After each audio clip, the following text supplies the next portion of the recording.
All right, you guys, I am so excited for today's little live impromptu chat with Connie.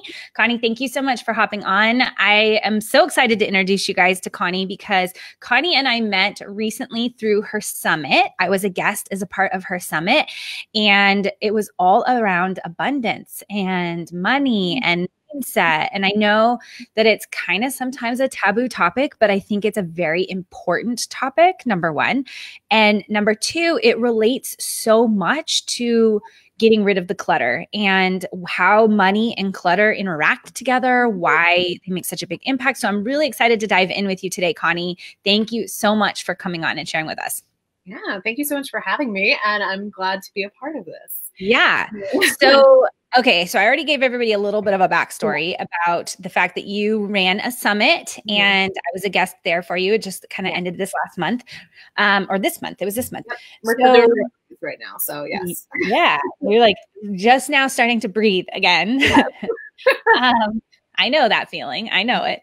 So for those that don't know you, can you just share a little bit about who you are and what you do aside from launching these like money summits? Aside from all of that. Yeah, absolutely. So my name is Connie Hoffman. I am a money mindset coach and financial coach. They kind of go hand in hand together. And I help people start recognizing where their blocks are with their money and then finally start to take financial action, like really getting in there and doing things with it. Yeah. Because I know how important it is. I grew up the youngest of 5 kids and my mom was a single mom. So there was a lot of scarcity in my life, a lot of, just barely getting by. And I changed my life by starting to really think about how do I get to be abundant? How do I get to move past those money blocks? And I mean, they come up every day and, I fight them every day, but, who better to help you with that than somebody who deals with it on a daily basis. Yeah, 100%, 100%. So I am really excited to talk about this because I think that clutter and money go so hand in hand. And oftentimes we aren't really aware of it initially. Like sometimes people think like, oh, decluttering costs a lot of money, or I'm just saving money by holding on to these different things and all of that kind of stuff that I'm excited to talk into. But you brought up the word money block. And for some people listening, that might be like, oh yeah, I know what a money block is. But for others, that might be a totally foreign and new word for them or phrase. So what is a money block? How would you describe that? So the best way to describe a money block is something that blocks you from moving forward in some direction, way, shape, or form. So when you're thinking about money blocks, some of the common money blocks is, especially that I see in moms and women, we don't like to spend money on ourselves, right? Everything goes into the kids. We don't spend anything on ourselves. We have to justify why we get to get our hair done. We have to justify getting our nails done. We have to justify, buying something at Target for yourself besides a planner, or even sometimes the planners. Yeah. But it's that that's the most common one that I see. But there's also a lot of other money blocks, such as your worth. Your worth is a big money block, and not being able to earn your worth because you don't feel like you're worthy enough. We constantly see ourselves hit that financial ceiling where we don't feel like we can get past that point. Yeah. There's tons of different money blocks, but those are 2 like really big ones that always come up that I see. Yeah. So, and I mean, this is something I've been working on. I feel like the money, kind of my like money mindset, if you want to describe, and I know you and I were talking about that earlier, is something I feel like I've been working on for like the last 4 or 5 years. It's like something that I continually am asking myself those questions regarding like how I grew up, like you talked about, like those beliefs and those things that we have and how we look at money. That we were ingrained with as kids, or experiences that we've had over the years, and that like tell us those, I think like, I don't know if you know any of the other ones, but like those phrases of like money doesn't grow on trees, or you have to work hard for your money or whatever. And those beliefs, how ingrained they become in our behavior. Right. So how do some of those beliefs that you've seen correlate to clutter and having stuff in our house? Like how have you seen the direct link between those? Absolutely. I mean, that's the reason why I always feature some type of decluttering expert on my summits, because we have this fear of getting rid of things. we are creatures that just want to hoard everything. And when I say hoard, I don't mean as in like, hoarders buried alive. Like, I mean, we just want to keep things, right? Whether it's the sentimental attachment that we have to it, whether it's the money that we spent on it, or so we think it's the money that we spent on it. There's a lot of reasons why we want to keep things. And, a lot of times what it comes down to is a lack mentality. We feel like we're going to need it later. We feel like, there's so many different aspects to it. Yeah. But the biggest thing that I find is like, what if I need it later? That's like the biggest question that like I've always asked myself when I'm getting rid of something. I'm like, oh my God, what if I need it later? Like, what if it's the middle of the night and I can't go out and we're in the middle of a pandemic and I need the what if I didn't need anyway. I haven't used it in 3 years and here it is just still sitting on the shelf. So the what ifs really kill us. Mm-hmm. And a lot of the times, like I said, it's that fear of spending the money all over again, especially if it's a pricier item and you've only used a little bit of it. So one big one that I find in my life, at least, is like lotions and like body creams and stuff like that. Because I mean, you walk into Sephora, you can drop $100 easily, right? And then you had to have justified the fact that you just spent $100 in Sephora. So it's like all of these things are getting in the way. And in reality, I mean, and also bulk buying is another issue that some people have where they're like, but if I buy it in bulk, I'll save money. Yeah. Not really the case always. Yeah. Yeah. Especially like one of the things that's come up a couple of times with clients that I've worked with or people that have been in my challenges is that idea of like you buy things when they're on sale because you're like, oh, I'll use this as a birthday gift, or, oh, I'll use this for something because it's on sale. I'm going to buy it right now. And then it gets tucked away into the back of the closet or something. And then it goes bad. You forget about it. And then you buy again. Like, I can't even remember. It was a couple months ago. I found a bag of stuff that was in the back of one of my kids' closet. And I was like, what is this? And pulled it out. And it had been a bunch of like random, like coloring books or different books or whatever that I had thrown in there as like, these would be good things to give away as like little gifts for people for their birthdays. But I totally forgot that we even had it. So I'd been buying birthday presents for people, like parties and stuff all along. Yeah. I mean, I guess it was longer than that ago because we haven't had any birthday parties in the last year. Right. But that idea of like when we buy it because it's on sale or buy it because it's in bulk, thinking it's saving us in the long run, is it really like, are we buying it again down the road or spending money on it again or any of those kinds of things? So I think that that's really valid. So now kind of thinking about, so like for me, my journey in getting rid of a lot of the clutter has opened my capacity, I feel like, for that abundance. Like you talked about, like, and it was probably 3 years ago that I actually got the word abundant tattooed on my arm because I wanted to be able to live by that feeling every single day that my life is abundant. And I feel like decluttering has actually given me the space and increased my finances in a lot of ways, and also given me the capacity to have actually things that I want rather than being filled with all like the little crappy, like cheap items, if that makes sense. Yeah. So what does that progression look like? Whereas like actually clearing out, because you said clearing out that clutter is always part of your message too. So what does clearing out some of that clutter actually get you? What's that end result of clearing that stuff out? So as we know, clutter it takes up a lot of our energy, a lot of our anxiety and things like that. So I know that you preach about all the different types of clutter that there are. So there's the physical clutter, the mental clutter, the financial clutter. There's also the digital clutter. So one of the things that I encourage people to do, first off, speaking of sale items, because we have a thing of FOMO, right? Like it's like, if we don't buy this because it's on sale now, it's never going to be on sale again. And marketers have a great way of, like, they spend billions of dollars on research on this. They know what makes us tick. And they're like, all right, that person opened the email, so we're going to send it to them again, and we're going to send it to them again. And they know the perfect number of emails to send to know that person's going to buy. This is going to convert because, they study us. Yeah. And the thing with that is, we get so many emails in a day, right?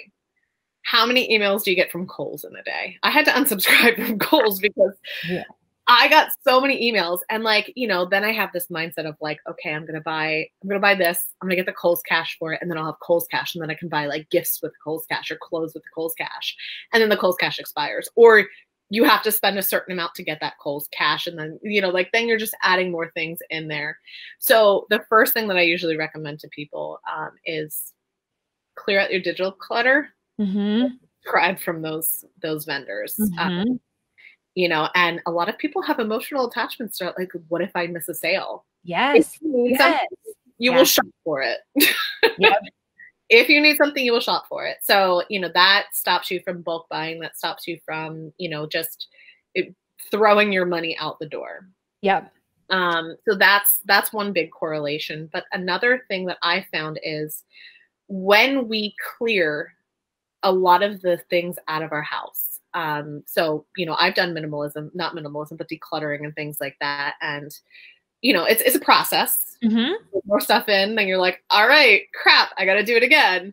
And every time that I go through this process, I realize how much energy that it's actually taking up, both mentally, so that's that mental clutter too, and also the time that it's taking me. So I have a 3-year-old boy who we just had Christmas and has, you know, all the little pieces to all the little things, and the dog likes to chew them. And, you know, like it's not only getting into like the money that was spent on it, which a lot of them was bought from family, which I always tell people, like, just give us money for the savings or something like that. Like, we don't need that. But it's not only the money that we're spending on it, but it's the time cleaning up, because a 3-year-old cleans up only so much, right? And possibly if my dog eats it, it's a vet bill. It's just, it's a spiral. And then like, I, at the end of the day, do not want to come home and physically have to clean up that mess. Yeah. And I don't want to have to scream at my kid to clean it up, you know, because you get to that point eventually after you ask them 16 times. Yeah. Like, hey, let's do this. Like, let's do it together. You try to make it fun. And then they're off like, you know, 3-year-olds have an attention span of like a goldfish. It's fine. Yeah. But it really saves you in so many other areas too. So it's like they're all weaved in together so perfectly. And that's why, like, you know, I preach it, because it's just so worth it. Yeah, it makes such a difference in so many, in those ripple effects, right? Like all the different ways that maybe the clutter is costing us that aren't truly just financial, but that have all these other ramifications. So, I mean, I guess in some sense, like there's this balance, right? Like we can get into that lack mentality, like going back to that you talked about at the beginning, this idea of like, well, what if I don't have enough or like, what if I don't have what I need in the future? I don't have enough money. That's one that I hear oftentimes, is just that belief of like, I don't have enough money. I don't have enough money. And I'll be honest, like we used to do that too. Like we used to have that phrase of like, we don't have the money. We don't have the money. And that phrase, we don't have the money, was perpetuating. And for us, it was like the shift from we don't have the money to I'm choosing that this is not a priority for me right now was a huge shift, because then I feel like it took this ownership and this control over, I get to choose where my money goes and how I spend my money and what I'm investing in and what I'm not investing in and all of that. So are there any like subtle shifts or things like that you've seen that have worked really well to help create that like shift in the way we look at our money and the amount of money that we have and the possibility of a money that we have, and looking at the kind of like that from that bigger picture? Yeah, absolutely. I mean, we constantly have that fear of lack, and lack is, you know, the opposite of abundance, right? Scarcity is the opposite of abundance. And a lot of times we think that abundance is just unlimited amount of everything. Not the case. Abundance is just enough. It's just enough. So when we're thinking of abundance, you know, we're thinking like, oh, like I want the cars and the house and everything else, and then I'll feel fulfilled, or, you know, I want all the free time in the world. Well, you're never going to have all the free time in the world, but it can be enough for you. So you get to set the boundary of like, what is enough? And, you know, that fear of like, we don't have the money. That phrase comes up sometimes. Yes. Because realistically, sometimes you really don't have the money, right? Sometimes your bank account has $8 in it. I had that conversation with my husband the one day. I was like, we were driving past a car dealership, and he was like, I really want a truck. He's like, I have no need for one, but like, I just really want it. And it would be a show truck. Like he wouldn't need a truck. Like he literally does nothing that needs a truck, maybe like once a year. And then he borrows it from his dad. So, like, and I said, honey, we had $8 in our bank account the other day. I said, we are not affording a truck right now. That is not a priority. I said, if you, and we've had this conversation before, I said, if you would really need a truck or really would want a truck, we could find a way to make it work. Mm-hmm. But are you willing to give up X, Y, and Z? And yeah. So it's really about like, when you look at your finances, when you get vulnerable and naked with your finances, because we don't do that. We hate it. We avoid it.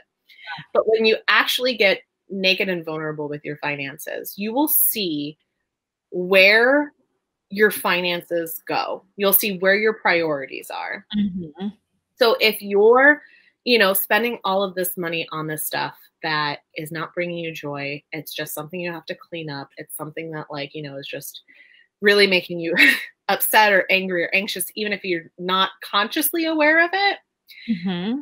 A lot of times you can avoid that by not getting it in the first place. So like having the thought process of like, okay, do I need this? Is this a priority? Just asking yourself those questions before you buy something is huge. Yeah. What is the use of this? Another one that I love is like, what is the lifespan that I'm going to get out of this? Mm-hmm. Convenience items, I like to ask myself, like, how much time is this really going to save me, or mentally like going to save me? Because one of the things we don't think about is time is money, which is something that we hear, but we don't really think about it. So like there are certain things that, you can buy. You can spend more for convenience, which we often do. Uh-huh. And it relieves a lot of our time. So like I hear a lot of times people, when I talk about like simplifying, one of the things that I love is the meal prep kits, like HelloFresh and stuff like that. Uh-huh. Uh-huh. I love those because I can just come home from work. My husband knows how to cook it. It's ready to go. Instructions are clearly laid out for him. There's instructions. Everything's pretty much measured. He's good. And I'd rather spend a little bit extra on that. Like that's my priority if it's going to save me the sanity. Mm-hmm. So finding those things and maybe like taking a look at what you're spending on and finding it and saying, okay, like, do I really need this is number one. Number two, is this saving me time or energy? Is it worth it? Which is a huge thing. And just like really being honest with yourself about it, because there's a lot of places that we have money leaks. Maybe you're paying for Netflix, Hulu, Disney Plus, and, something else like Sling TV or something. Yeah. And you're only watching maybe 2 of them regularly. Yeah. Can you drop 1 of them? Can you drop 2 of them? Mm-hmm. It's really taking a look at what am I doing now and what can I do differently to kind of help shift me? Because I mean, that extra $15 a month for Netflix could be easily half of a night out for you and your husband to go out to dinner or something like that. 100%. And I think even going back to like the story you talked about, like with the truck, is that for you, I think that that's the big shift. And this is the shift that I feel like I've had in the last few years, is that shift of like, okay, reality says we have $8 in the bank account and you want this truck, which a lot of times would be just like, hey, no way, Jose, we have no money. It's not going to happen.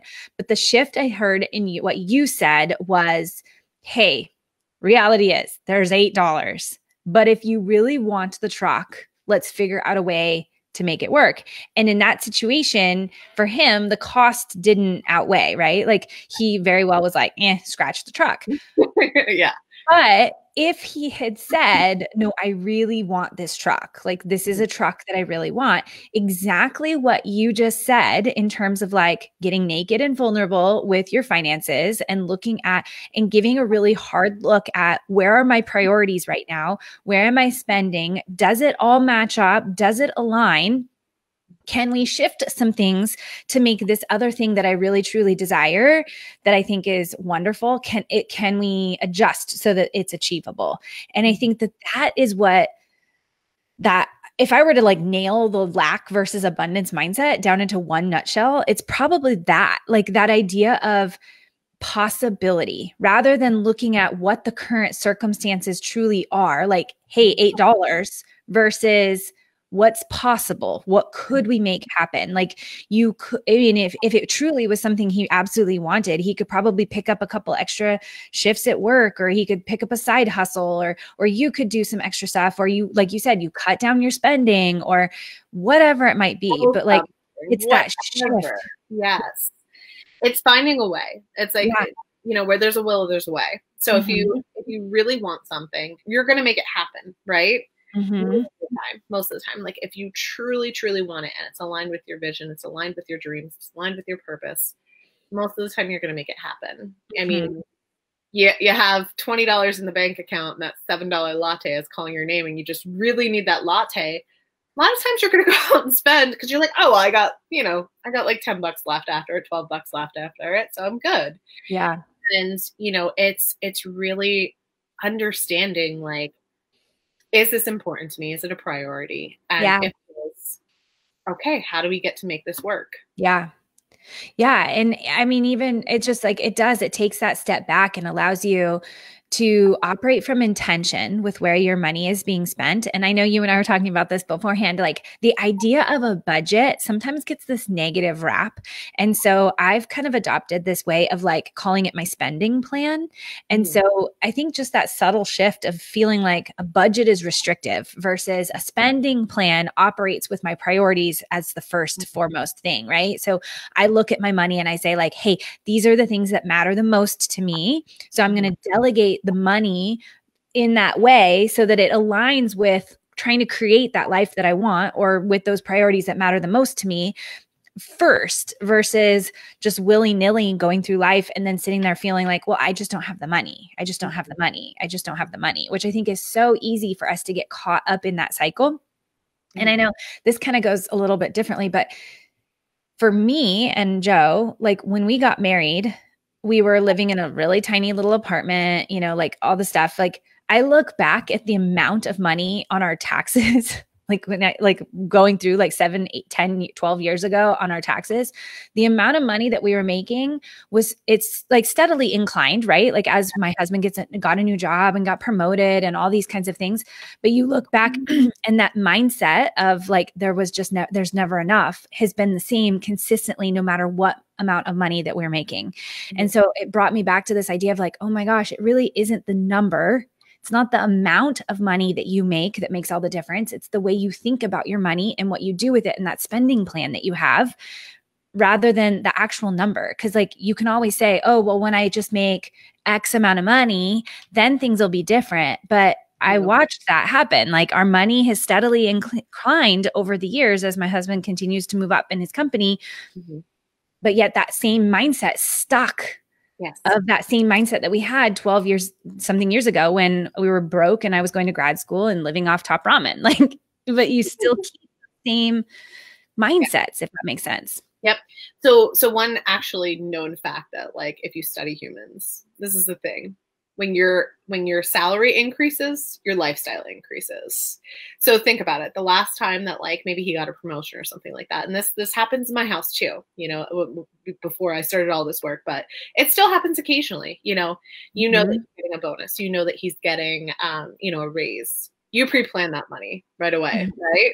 You're like, oh, well, now we can finally afford this, or now we can go on this, or now we can get the car that you wanted, you know, and that happens. And we do it subconsciously because, I mean, there's the one part of it that like, you know, we don't feel like we're worthy of the money, blah, blah, blah, you know, like there's that end of it. But at the same time, we want, like we're built to want, you know, they market so well to us that it's like, you have to have these things, you know, in order to be successful. You have to have the house, the kids, the wife, the car, the dog, like all those things. But it's like, what do you want? Yeah. What do you want? Like, do you really need that huge house? that, you know, you have to hire a cleaner to clean, and like, you know, it's all lonely in there. And like, you know, I'm going off of movies and examples, you know, or is it something that you truly enjoy being in? Like, you know, are you living in a climate that you truly enjoy living in? Like, I don't. Yep.